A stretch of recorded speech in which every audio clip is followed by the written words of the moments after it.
Hello, everyone. Pastor George here, and we're doing Mailbag Fridays. And I actually did get an email and a mailbag question from Ed Mackus, and he wrote to me and he wanted to know what is the difference between signs and miracles in the Bible. And I think that's a really good question.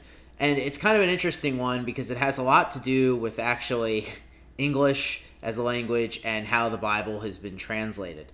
So I'm not going to get too deep into the languages, but I'm just going to talk about kind of the language stuff at the beginning and then talk about what the differences are. So we have three kind of things that we hear a lot about, right? Or we think we do anyway. We hear signs. So if you read the Bible, you'll see people talk about signs. You'll see people talk about wonders, and you'll see people talk about miracles, right? Now, it depends on the translation you are using. But in recent translations, English Bibles have kind of become very standardized in how they translate these terms in order to avoid confusion.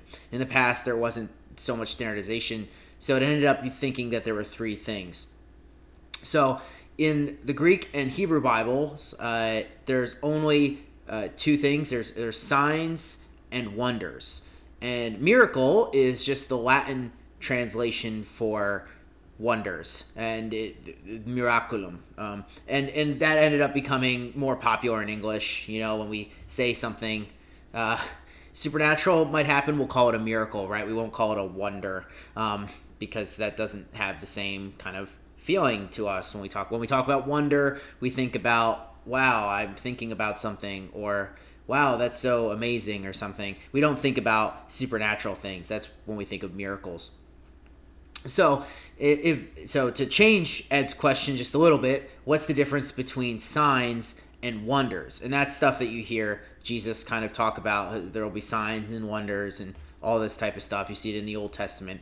And that's interesting. Signs is the first one. And signs usually have something to do with the natural world, usually unrelated to human contact, right? So a human isn't performing it. It usually has something to do with the divine or something happening in nature, and that's a sign, right? And that's the divine God jumping in and doing something. So the Red Sea is a sign, right? It's not a wonder. Wonders are the things that we would usually call miracles, and those are the things that are prompted by people or have some type of human actor doing this. Something happens, like Elijah doing the flame thing, and then it happens, or Jesus healing someone. Those are wonders, and that's kind of the big difference. Is a sign is something that happens in the natural world, and a wonder is something that happens by a person being an agent for it.